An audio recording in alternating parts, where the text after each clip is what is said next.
Alors que l'opinion publique est en attente de la mouture du nouveau code électoral, des préoccupations profondes subsistent auprès de l'intellect gabonais.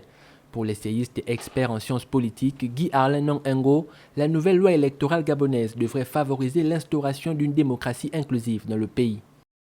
Après une élection présidentielle à deux tours, il y a un gagnant et il y a un deuxième, donc un perdant. Mais que d'exclure le perdant participe au fonctionnement du pays pour apprendre du gagnant. Donc ces résultats de 60% par exemple et de 40%, c'est le même résultat que d'organiser d'autres élections. On utilise ces mêmes résultats-là, ces pourcentages-là, pour que chaque parti puisse désigner ses représentants au Parlement, c'est-à-dire au Sénat, à l'Assemblée nationale, dans les collectivités locales. Fruit d'une réflexion authentique, la démocratie dite inclusive vise la prise en compte de toutes les couches de la population dans le corps électoral. Au Gabon, nous avons 47,6% des enfants qui ont moins de 18 ans. Donc ils sont exclus du vote. Et à la dernière élection présidentielle, nous avons enregistré 20,40% de Gabonais qui ont voté. Ça revient à dire quoi?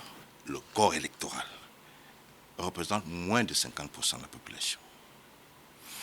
Donc la démocratie inclusive fait en sorte que le corps électoral soit égal à la population du pays, en faisant en sorte que les enfants mineurs puissent voter par le touchement de leurs parents adultes pour que nos présidents soient toujours élus de façon légitime. Le premier mécanisme, c'est d'intégrer ça dans le code électoral. C'est aussi simple que ça. Auteur de l'œuvre intitulée L'épopée de la durée des mandats présidentiels en Afrique et ailleurs, où le règne du roi Pif au maître dans le monde, Guy Arlen Ngo, comme beaucoup d'autres Gabonais, n'a qu'un seul souhait, que le Gabon adopte des systèmes conçus sur la base de faits ayant marqué son histoire.